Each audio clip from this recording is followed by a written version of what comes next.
A quick note to the listener that episodes 92, 93, and 94 were recorded live in my dining room with a whole room full of people. So I did the best that I could in editing the sound quality.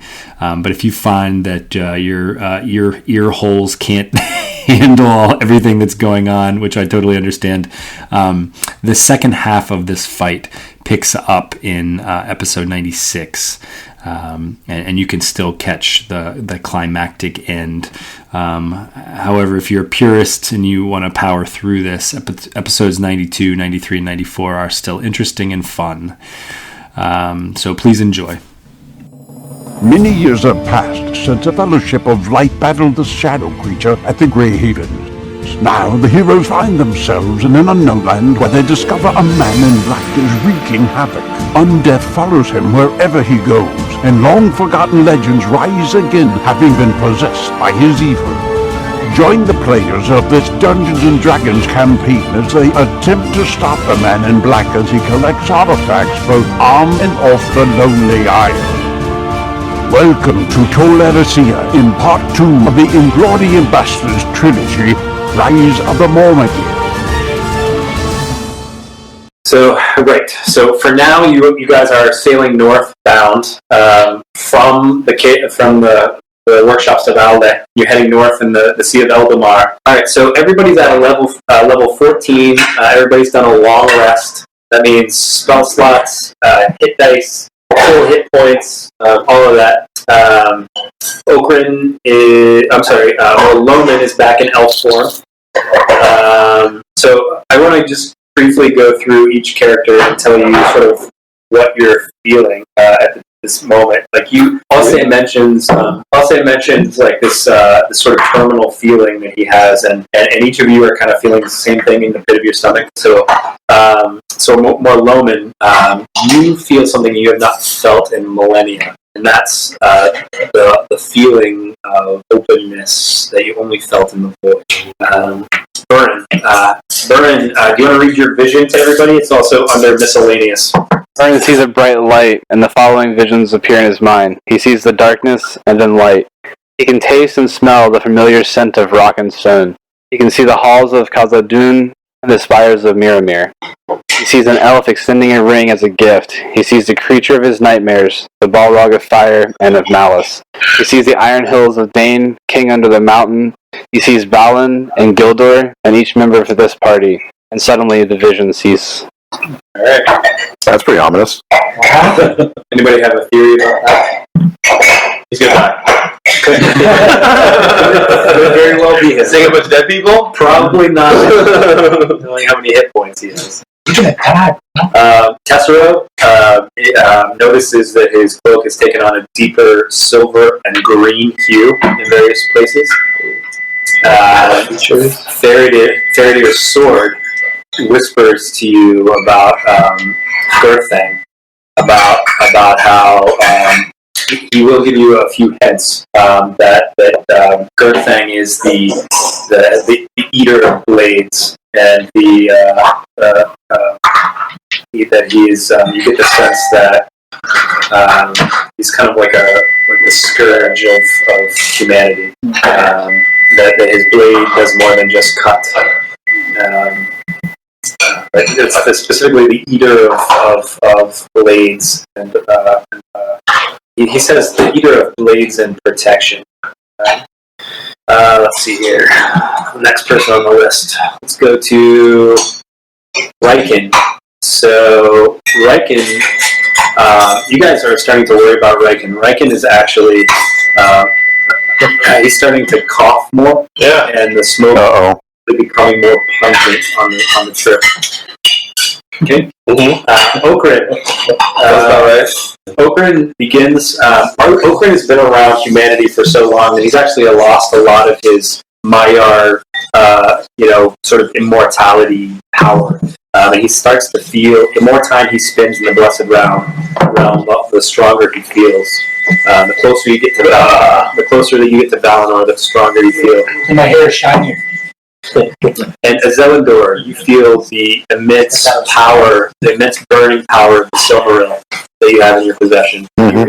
You realize that probably no one else in the company could carry it. Yeah, is anyone else?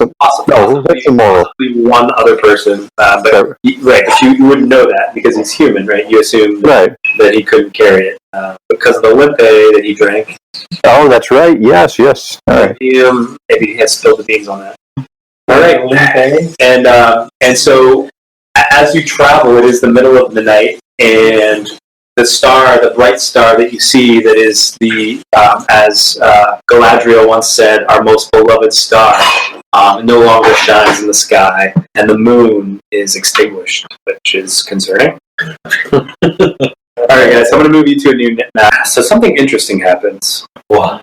I moved you to a new map. Let's see if you can tell me what's interesting in this picture. We're standing in evil breath. Yeah, freaking purple haze, man. I am going to cantrip that. So you try to cantrip it. So you try to cantrip it, and nobody has to roll anything right now because you're just noticing it's just spreading out. But you notice the source. The bear? Breaking. It's Riken. Oh, he's in the middle of it. Can I control it? It's coming out of your Oh, man. So your teeth. It's not affecting you. I can't control it? You can't control it. Can I press to digitate his mouth? You can, but it keeps coming out. It keeps coming out. We'll just walk over here, guys. Do we have a bag of holding? Oh my god. I can't control it. What happens if he closes his mouth? So the brown bag of the closer you guys get, so you're at the Calacirya now, the Pass of Light. The path to the west on this map is leading up the Hill of Túna, where Tirion is, and where the Caves of the Forgotten are obviously underneath the hill. And the closer you get, the more the potent evil breath coming out of Riken's mouth. I got the evil in me. Dude, what did you eat? Tuna, dude. Tuna. All right. Tuna? Bumblebee tuna. Us? Like, should we? No, you could steam cleaner. Well, yes, it will affect you eventually. So if I don't when it gets bad enough. Yeah. So I moved you. So I just moved you to the Hill of Túna. If you look on this map, everyone has a computer. So there is a monument. At the very bottom, so I should say the farthest east that you guys are. You're coming up from the beach. This map is the first map that I've done in 20 sessions that is not oriented correctly. Second map, the ship. Which ship? Well, we were just on. You said we were heading north, but we were heading west, right? No, that map was fine. Damn. When I was talking to you, I thought you were on a different map. Okay. I'm staring at one here on the table. If you look, there's a compass rose on the bottom of this. That's what I meant. Gotcha. So this is the first map that's not oriented correctly, but based on doing the tabletop version, I just put it like this. So this is the Hill of Túna. There's a monument here to all of the Númenóreans slain when they invaded Aman. And you're standing where you're standing. You're standing in basically what looks to be a battlefield, except there's only one kind of people here, and they're elves. And MJ can tell they're Noldoran elves, freshly killed, their bodies steaming. So it's still in there. Some of their armor is still hot. The weapons are laying at their sides. And you look up the hill, and you see at the monument, and you see three creatures standing there. One of them is wraith-like. One of them, let me share with you what they look like. So the one on the far left looks like this. Don't like that. The one on the far right looks like this. Then I like that a little bit. The one in the middle, I like that a little bit. The one in the middle looks like this. And he looks. Do we get to pick? Somewhat. Do we get to pick? Pick the one on the right. I'll take door number 3. So if you could look in your lore cards, and Okran and Vic, you probably want to look at the cards. Current session under turns allies. And you could tell that you actually recognize. She doesn't look messed up. Is she messed up? She smelly. So first of all, the wraith on the left, Burn you would recognize as a what looks to be kind of like a funny looking wraith dwarf. Badass. Yeah, and then the one in the middle, Beleg Cúthalion, Oakrin actually knows from his time in Doriath. Bro! Where's the lore card? It should be. Does no one have it? Yeah, everyone should have it. I'll show it to you.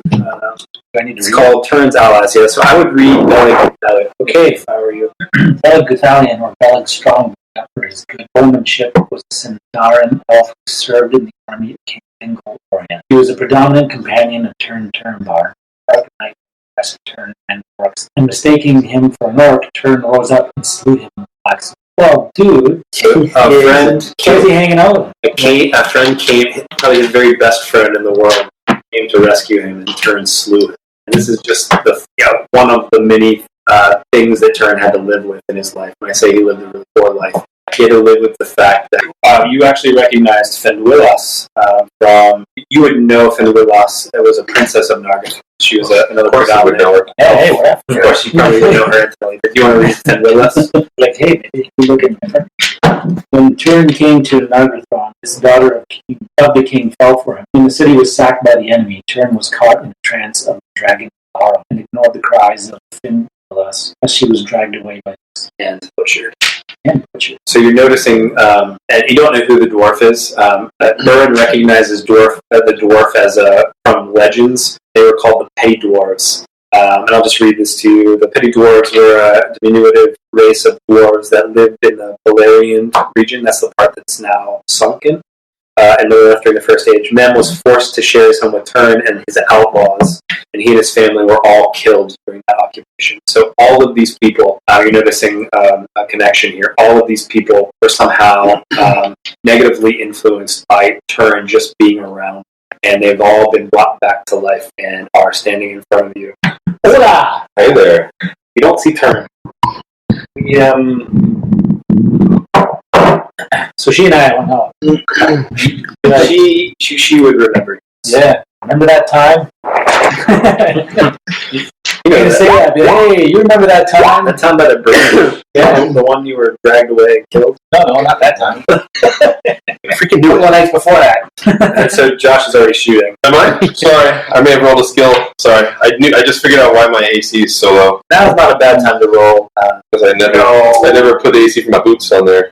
They're +2. Alright, so let's go ahead and roll turn order. Did I just roll turn order by I'm accident? not saying anybody needs to attack. We're just going to take turns pretending.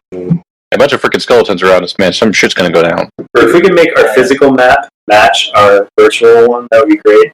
So let's have everybody arrange the virtual map where you're standing when you come into this map. You're facing due west. The Pelori Mountains are down at the bottom of the map and towards the top of the map, and you're heading into Amman by walking up. So, like, I'm going you smell, man. I'm going to give you this. I'm going to give you control over the token. You give me control over what token? The evil breath. Oh, so I couldn't control it. You have to move it with you. Whenever you okay. It comes with you. And if anybody starts or I should Go say, back to the boat. if anybody ends their turn in the evil breath, they will take effects of the evil breath. Including Riken? No, Riken is unaffected. He lived 60 years in the portal with the shadow, and the shadow just switched it on. Yeah, great. Okay, cool. So, John, do you mind, John, taking a look at where everybody is and arranging people? It doesn't have to be exactly right. We're going to go by the virtual space. It comes down to, like, measuring distances, and if somebody is bitching about, he can't reach me, we'll just measure it online here. Alright, and Perry will go first. So, you guys are pretty far away. What is it, like 80 or 90 feet to Beleg? Oakrin would tell you that Beleg was, that's actually 110 feet. Oakrin would tell you that Beleg was known as probably, in history, the best marksman ever. Like, ever. Take him down! Except he's not holding a bow. Oh, jeez. He's not holding it. He just has like a bucket of rocks. He's scratching a sling. So let me describe these two. Let me describe these two characters. So there's the Wraith, obviously. He looks like a Wraith, and a small one at that. Beleg looks zombie-ish. He's not carrying any weapons. He barely has any clothes on him. He's like freshly brought back. There's a blank stare in his eyes. He doesn't seem to recognize anyone, including Oakrin. He's not holding a bow, so you're not He has claws, though. You think maybe, I don't know, it's hard to believe. Dude has claws? Dude has claws. Now, Finduilas, you see sort of arcane energy radiating from her hands. I know. There is. That's the scene. You're standing in MJ. I don't know how your character would feel about this. You would know some of the dead bodies. You would recognize some of the breastplates of your fallen comrades. Some of you haven't seen in a long time, but you're basically standing in a graveyard of freshly killed, fried bodies of your people. That pisses me off. Yeah. And so these three did it, I would assume? That's gotta be. What are we doing? We can ask them, hey, did you guys kill those guys? Who's gonna talk to him? Beleg appears to be looking at this monument. He's not facing you. Everybody else the other two are facing you. Beleg appears to be focused on this monument. I'm gonna perception roll. Ooh, good call. So where are you guys right now? Do you know what's underneath your feet? Are we on Tuna? We're on Túna, but the Caves of the Forgotten are here, right? Correct, underneath it. What do you think they want with this place? They're gonna raise some. Trying to resurrect all the army. Yeah. Okay, it's a possibility. You would notice big lizard-like footprints in the ground. Oh, no. It's a beast. It's not a beast. It's a T-Rex. Damn it. T-Rex. Oh, not performance. Dragon. Which dragon, though? What do you thought? How big are the footprints? Bigger than I've ever seen? Bigger than your feet? Well, then probably not Calacirya yet. Oh, that's less bad. So everybody, you guys are rolling performances? Sorry, no, I explain. A long time ago. Starts singing Dust in the Wind. What's that? This Tirion killed him before, and all the people he's killed before come back. There's no way we're not fighting that's the theory. Tell everybody your theory, John. So that the other three that are here were killed by Tirion before, and Balron was killed by Tirion. I didn't say Tirion killed them or They were us. sure, he was responsible for their deaths. He said. So, but that's not Turin. Turin's not on this map. No, but the Turin is not Turin. Turin is the shadow. So you got to think somebody. There's some of both who's talking in two different voices, right? He could be. It could be Being used. Master. He's using Turin's life as a way to accomplish this. It's a really cruel joke on Turin, whatever it is, right? But, first of all, if you take your life and then someone brings you back, you're supposed to be this person that's going to end the ultimate evil, and they brought you back to do evil. And everywhere you go, That's fucked up, man. people that you cared about and who you killed are brought back to serve evil. Like it's a continuation of his evil, or terrible life, And he wouldn't want any part of it. Dude got some bad karma. Somebody. Yeah. Previous life. Yeah, who did he piss off? Everyone. Yeah. Best friend, apparently. You pissed in the wrong corner. Beleg would turn around and sort of mid-chant and say, "Welcome, friends. You come just in time to die." Oh, man. Yeah, that was sarcasm. All right. Well, if our master told us you would be here, so Should I just start shooting? So what I'd recommend is you guys do some talking, unlike what you did during the last session. Let's just stop fighting people. We ask him what kind of ritual he's doing. That's Spriggs just said something. Say that again, Spriggs. So we can ask him what kind of ritual he's trying to do, what he's trying to accomplish. Well, I'm going to ask Finduilas, hey, been a long time. It's good to see you. But look better than you here. He says, You look better. I'm going to kill him first. Wait! Like that first time, or this different? So you're telling me there's still a chance? Telling me there's still a chance. He's a selfish lover. I have mixed emotions right now. Did Beleg say anything back? Like if I say what he's trying to accomplish? Yeah. You're gonna kill me like What'd you say first time, baby? Would Beleg say anything back if I asked him what he's trying to accomplish? Are you going to ask him? I'm going to start playing some Free Right in my heart. He says, I'm waiting for our army to rise. The master is coming. It's only a matter of time. So you realize what he's doing is not a ritual at all. He's praying. He's praying. He's praying. What's he praying to? Praying that we kill him. His Again. master. Ask him who's the boss? Who's the boss? Is he like the mic? He says, Noldor? it's the given name of Morgoth. Morgoth Boglier was the name given to Melkor by the elves. It basically means like enemy of the world. I think it's a loose interpretation of what it actually was. When is Melkor supposed to arrive? We can wait for him and find out. How do we stop you? They're at an altar. Actually, It's not an altar; it's a monument to the fallen. Is he pregnant? It's like to the monument. No. where's Turn? He'll be arriving shortly. Mm-hmm. They're coming through the ground. Do we want to try to make some plea to them? See if there's something else in them besides whatever this is, or we just go after them? All right, so you hear Okrin like say some of like the most like you kind of want to like jump his bones a little bit. You're like, wow, sexy, very charismatic. Wow, I've never seen Okrin like that. Can we ask Beleg what happened to Rindu? Okay. What happened to Rindu?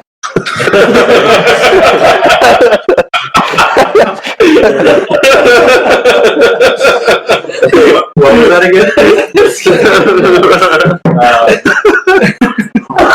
He says that there was sweet revenge issued upon Erendiel.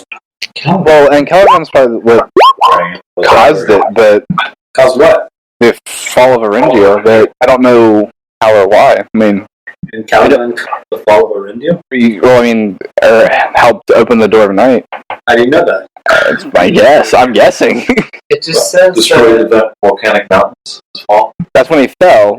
They did. They destroyed the mountains there when he fell. Yeah. That's what destroyed Melkor's home, his base. So, yes, I don't know what that has to do with Erendiel. So what Beleg just said was it was sweet revenge what happened to Erendiel. So I feel like Morgoth or Caliban did something. So, since nobody figured out what the exact revenge was, Are we close? it has nothing to do with mountain range.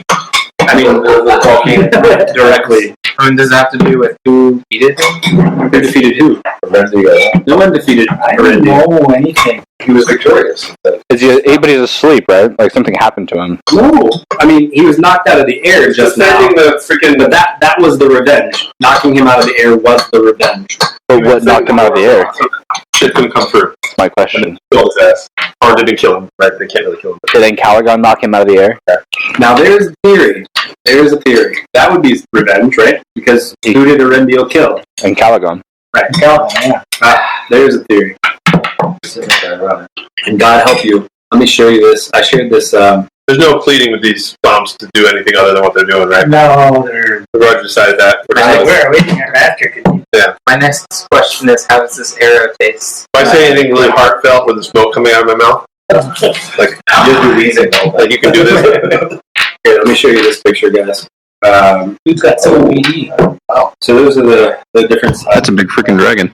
How big is the Calacirya next to it? Yeah, it's It's the size, Scale on this, like the size of one of Smog's pubes. right. Smog has views? The microphone is. He's turned into a ginormous penis. Oh my. Who's the big one? I thought Glaurung was supposed to be the biggest. He's the father of dragons. He's not the biggest. He was also flightless. He was the first dragon, the first experiment. Morgoth. Wow, Smog was pretty big. You know, it would be great if these things had wings. Massive. Yeah, unfortunate. That is mountain size. So who's the big one then? How big are the footprints you said? Calacirya Is the one footprint the size of How big are the pass footprints? down. The footprints are probably the size of 4 people standing in a bunch. So like 20 feet. No, these tokens are 10 way too big. I'd say the footprints are probably 4 feet across. So it's like a drake. It's small. Everybody's talking. Sorry, That's a small dragon, but the dragon said be very Which of the dragons have the Nobody ever here. Actually, you guys have seen one dragon, and he let you go. Oh yeah, I remember that. That dragon. And the withered heath. Oh, I showed him my sword, and he was like, shit, yeah. You should. I'll let you go. Yeah. Which is bitching. So, Spriggs, you want to share your other theory about where the shadow was heading when he went to the Tower of Pearl? So when Turin used the poles of the Tower of Pearl, he went to Thangorodrim. Because Thangorodrim, which is the place where Melkor Morgoth had his army of Balrogs and stuff, that's where Encalagon fell when Erendil struck him out of the sky. So he went there to resurrect Encalagon. Yeah, probably. I mean, I'm assuming assholes coming with a dragon. These shitheads are raising an army of the undead. So he's going to be kind of like Jon Snow riding on the back of Encalagon. We're not going to be able to cut our way through this entire thing, right? There's got to be something else. You got this ritual. Going to bind the freaking. Well, I was thinking of waiting up to bind turn. Yeah, that sounds good. Not to bind turn. Bind the shadow that's... Well, bind the shadow that's... Bind the shadow to turn. That's inside turn, invading the... It sounds like a great idea. Why did you write it? Why did you write it? Then I'll kill myself. I'm going to bind it to your dog. I'm not killing my dog. I'm not killing my dog. Why? He's already been dead so We'll do the ritual. You can bind the shadow to me, and I'll use that skill to destroy my spear on myself. That's very tragic. I dig it. Seems like a good way to get rid of the shadow. Yeah. Bind it to the giant killer whales. Yeah. Though this marks the end of the episode, the road goes ever on. Until next time, join us at longwinded.one and consider giving us a review on Apple Music, Spotify, or really whichever platform you choose.